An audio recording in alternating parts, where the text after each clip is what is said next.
Welcome to Solanki education digital. પહેલા કરીશું ગણિતનું ટ્યુશનનો સમય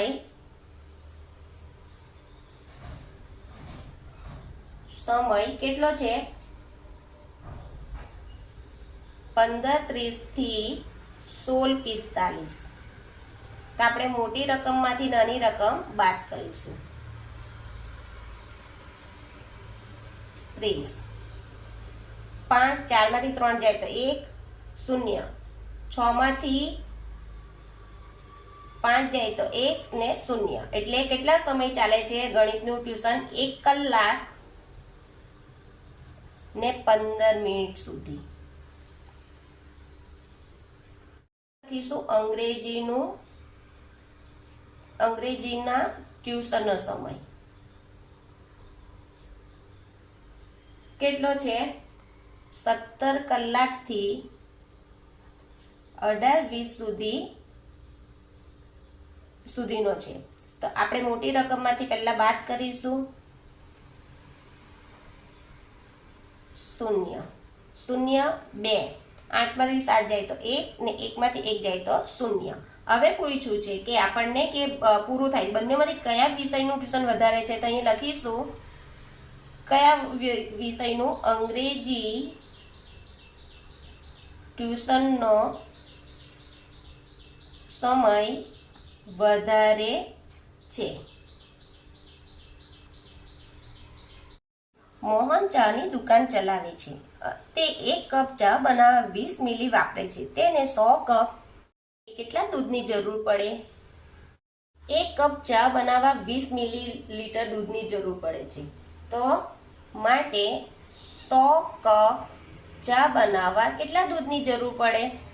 આ શું થશે? ચોકડીયો ગુણાકાર. ચોકડીયો ગુણાકાર એટલે આ બે સંખ્યા ઉપર ને પેલી નીચે આવશે, ઉપરની સંખ્યા. તો 20 ગુણ્યા 100 છેદમાં 1. તો અહીંયા શું આવશે? 2 એકુ 2 ને 2, આ 3 મીંડા 1 2 ને 3 એટલે કેટલા આવ્યા? 2000 મિલીલીટર. તો લખીશું 2000 મિલીલીટર એટલે 2000 એટલે 1 લીટરનો કેટલા છે? 1000. તો 2 લીટર હોય તો કેટલા થયા? 2000. તો 2000 છેદમાં 1000. આ 2 મીંડા કે આ 3 મીંડા ગયા તો કેટલા આવશે? 2. તો અહીંયા કેટલા દૂધની જરૂર પડે? 2 લીટર દૂધની જરૂર પડે. ધારાની દાદી બીમાર હતી. ડોક્ટરે 200 મિલીની દવાની શીશી આપી અને 10 દિવસ સુધી દરરોજ સવારે એક સરખા માપની દવા લેવાનું કહ્યું. તો ધારાની દાદીએ વધારે કેટલા મિલી દવા લીધી હશે? ધારાની દાદી કેટલી દવા લઈ છે? 200 મિલીની દવાની શીશી આપી છે ડોક્ટરે.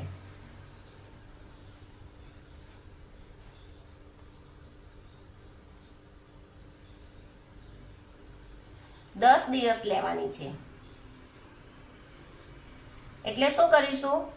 200 ભાગ્યા 10. તો અહીંયા કે ના પહેલા એક સંખ્યા લીધી તો 10 કરતા 2 નાના છે, બીજી પણ સંખ્યા લીધી એટલે 20 મોટા થયા. 10 દુ 20 એટલે આ 0 2 માંથી 2 જાય તો 0. હવે આ જે 0 બચ્યું ભલે અહીંયા શૂન્યની કિંમત નથી પણ અહીંયા આપણે એના ભાગ ચલાવવો પડશે એટલે અહીંયા 0 લખીશું. તો આ ભાગ ન ચાલે તો એનું 0, અહીંયા 0 માંથી 0 જાય તો 0.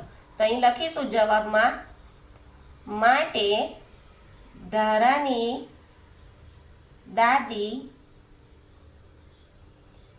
દાદીએ સવારે 20 મિલી દવા લીધી હશે. જો તમને આ વિડીયો ગમે તો મારા વિડીયોને લાઈક કરજો, શેર કરજો, સબસ્ક્રાઇબ કરજો અને મારી ચેનલને સબસ્ક્રાઇબ કરી રાખજો કે આવનાર વિડીયો નોટિફિકેશન તમને સહેલાઈથી મળી રહે. Thank you.